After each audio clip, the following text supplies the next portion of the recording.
हिंदू पंचांग के अनुसार हर साल भाद्रपद में आने वाली शुक्ल पक्ष की तृतीया तिथि के दिन हरितालिका तीज मनाई जाती है। हरितालिका तीज का व्रत भगवान शिव और माता पार्वती के अटूट रिश्ते को ध्यान में रखकर किया जाता है। इस दिन महिलाएं 16 श्रृंगार करके पूजा करती है और अखंड सौभाग्य का आशीर्वाद प्राप्त करती है। इसके बाद हरितालिका तीज की कथा सुनती है। हरितालिका तीज की कथा सुनने और पढ़ने मात्र से ही भगवान शिव और माता पार्वती का आशीर्वाद मिल जाता है। सुख शांति और समृद्धि में वृद्धि होती है। यह कथा बहुत ही पवित्र मानी जाती है, इसलिए इस दिन हरितालिका तीज की कथा अवश्य पढ़नी या सुननी चाहिए। हरितालिका तीज के व्रत से जुड़ी मान्यता यह है कि तीज का व्रत करने वाली स्त्रियां पार्वती जी के समान ही सुखपूर्वक पति रमण करने शिवलोक को जाती है। सौभाग्यवती स्त्रियां अपने सुहाग को अखंड बनाए रखने और अविवाहित युवतियां अपने मन के अनुसार वर पाने के लिए हरितालिका तीज का व्रत करती है। प्रिय भक्तजनों, अब हम सब मिलकर भगवान शिव और माता पार्वती के श्री चरणों का ध्यान करते हुए भगवान शिव की स्मृति करके तथा कथा का शुभारंभ करते हैं, जिनके दिव्य केशों और आँखों से पुष्पों की माला शोभा देती है और जिन भगवान शंकर के मस्तक पर चंद्र और गले में मुंडों की माला पड़ी हुई है, जो माता पार्वती दिव्य वस्त्रों से और भगवान शंकर दिगंबर वेश धारण किए हैं, उनकी भवानी शंकर को मैं नमस्कार करती हूँ। एक बार कैलाश पर्वत के सुंदर शिखर पर माता पार्वती जी ने महादेव जी से पूछा कि हे महेश्वर, मुझसे आप वह गुप्त से गुप्त बातें बतलाइए जो सभी के लिए सरल और महान फल देने वाली है।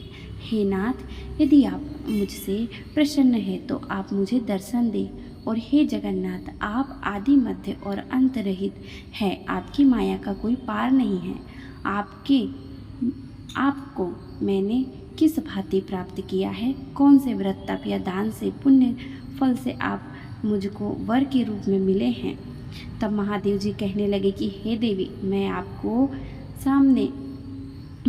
सामने उस व्रत के बारे में कहता हूँ जो परम गुप्त है। जैसे तारागणों में चंद्रमा और ग्रहों में सूर्य, वर्णों में ब्राह्मण और देवताओं में गंगा, पुराण में महाभारत, वेदों में शाम और इंद्रियों में मन श्रेष्ठ है, वैसे ही पुराण और वेद सब में इसका वर्णन आया है, जिसके प्रभाव से तुमको मेरा आधा आसन प्राप्त हुआ है। हे प्रिय, उसी का मैं तुमसे वर्णन करता हूँ, सुनो। भादो मास के शुक्ल पक्ष की हस्त नक्षत्र के दिन इस व्रत का अनुष्ठान मात्र करने से सभी पापों का नाश हो जाता है। तुमने पहले हिमालय पर्वत पर इसी महान व्रत को किया था, जो अब मैं तुम्हें सुनाता हूँ, ध्यानपूर्वक सुनो। तब माता पार्वती बोली, हे प्रभु, इस व्रत को मैंने किस लिए किया था, यह मुझे सुनाने की इच्छा है, सो कृपा करके कहिए। तब शंकर जी बोले, आर्यवर्त में हिमालय नामक एक महान पर्वत है, जहाँ अनेक प्रकार की भूमि अनेक प्रकार के वृक्षों से सुशोभित है, जो सदैव बर्फ से ढके हुए और गंगा जी की कलकल ध्वनि से शब्दायमान रहता है। हे पार्वती जी, तुमने बाल्यकाल में उसी स्थान पर परम तप किया और 12 वर्ष तक के महीने में जल में रहकर और वैशाख माह में अग्नि में प्रवेश करके तप किया। सावन के महीने में बाहर खुले में निवास कर अन्न त्याग कर तुम तपस्या करती रही। तुमने उस कष्ट को देखकर तुम्हारे पिता को बड़ी चिंता हुई। चिंता में वह सोचने लगी कि मैं अपनी इस कन्या का विवाह किससे करूं। एक दिन देवर्षि नारद जी वहां आए और देवर्षि नारद जी ने तुम शैलपुत्री को देखा। तुम्हारे पिता हिमालय के देवर्षि को अर्ध्यपाग आसन देकर सम्मान सहित बिठाया और कहा कि मुनिवर, आपने यहाँ तक आने का कष्ट कैसे किया, कहिए क्या आज्ञा है। तब नारद जी बोले कि हे गिरिराज, मैं श्री विष्णु भगवान का भेजा हुआ यहाँ आया हूँ। आप मेरी बात सुनो। आप अपनी कन्या का उत्तम वर को दान करो। ब्रह्मा, इंद्र, शिव आदि देवताओं में विष्णु भगवान के समान कोई भी उत्तम नहीं है, इसलिए मेरे मत से आप अपनी कन्या का दान भगवान विष्णु को ही दे दें। हिमालय बोले, यदि भगवान वासुदेव स्वयं ही कन्या को ग्रहण करना चाहते हैं और इस कार्य के लिए ही आपका यहाँ आगमन हुआ है, तब तो यह मेरे लिए अत्यंत गौरव की बात है। मैं अवश्य ही अपनी कन्या उन्हें दूंगा। हिमालय का यह आश्वासन सुनते ही देवर्षि नारद आकाश में अंतर्ध्यान हो गए और भगवान श्री विष्णु के पास पहुँचे। नारद जी के हाथ जोड़कर भगवान विष्णु ने कहा, प्रभु आपका विवाह कार्य निश्चित हो गया है। इधर हिमालय ने पार्वती जी से प्रसन्नतापूर्वक कहा कि हे पुत्री, मैंने तुमको गरुड़ ध्वज भगवान विष्णु को अर्पण कर दिया है। पिता के इस वाक्य को सुनते ही देवी पार्वती जी अपनी सहेली के घर गई और पृथ्वी पर गिरकर अत्यंत दुखी होकर विलाप करने लगी। उनके विलाप करते हुए देखकर सखी बोली कि हे देवी, तुम किस कारण से दुखी हो, मुझे बताओ, मैं अवश्य ही तुम्हारी इच्छा पूरी करूंगी। तब पार्वती जी बोली कि हे सखी सुनो, मेरे जो मन की अभिलाषा है सुनाती हूँ। मैं महादेव जी को वरण करना चाहती हूँ। मेरे इस कार्य को पिताजी ने बिगाड़ना चाहा है, इसीलिए मैं निसंदेह इस शरीर का त्याग करूंगी।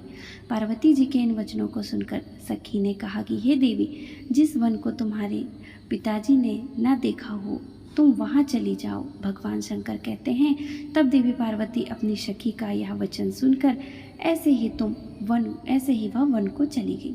पिता हिमालय के इधर तुम्हारा घर ना पाकर सोचा कि मेरी पुत्री को कोई देवदानव अथवा किन्नर हरण करके ले गया, और मैं तो नारद जी को वचन दे दिया था कि मैं अपनी पुत्री का विवाह भगवान विष्णु के साथ करूँगा। हाय, अब कैसे पूरा होगा। ऐसा सोचकर वे बहुत चिंतातुर होकर मूर्छित हो गए। तब सब लोग हाहाकार करते हुए दौड़े और मूर्छा दूर करने पर गिरिराज से बोले कि हमें आप अपनी मूर्छा का कारण बताओ। हिमालय बोले, मेरे दुख का कारण यह है कि मेरी रत्न रूपी कन्या को कोई हरण करके ले गया है, या सांप ने काट लिया है, या किसी सिंह ने मार डाला।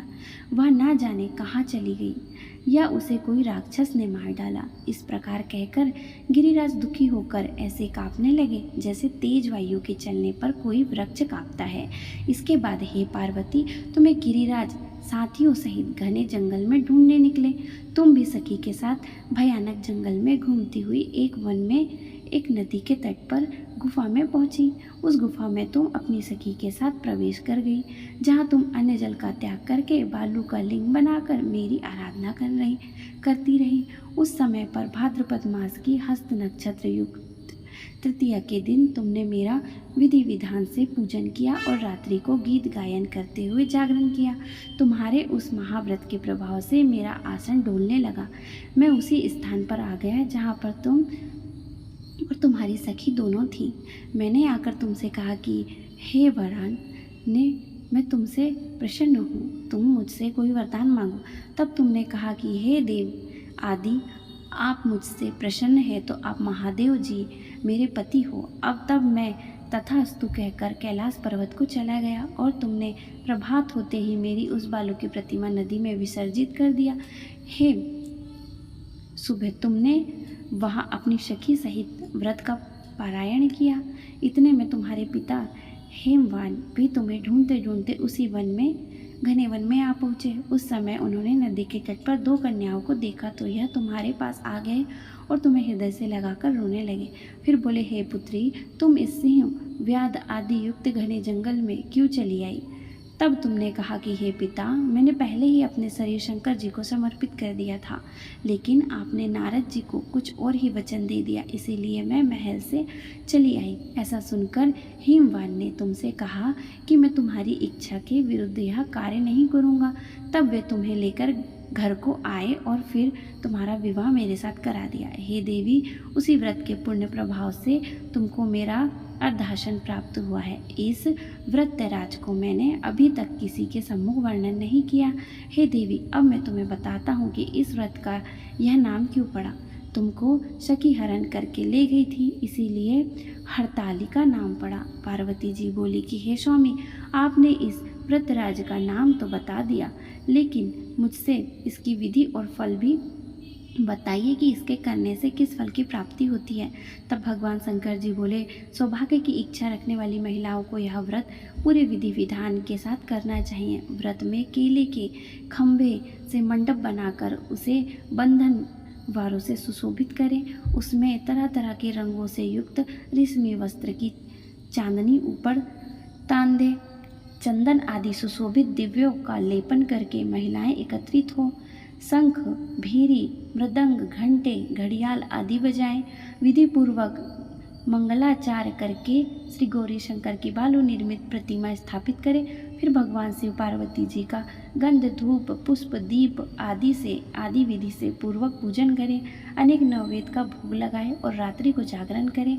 नारियल, सुपारी, जवारी, नींबू, लौंग, अनार, नारंगी आदि ऋतु फलों और फूलों को एकत्रित करके धूप दीप आदि से पूजन करके कहे, कल्याण स्वरूप शिव, हे मंगल स्वरूप शिव, हे मंगल रूप महेश्वरी, हे शिव, सब कामनाओं को देने वाली देवी, कल्याण रूप आपको नमस्कार है।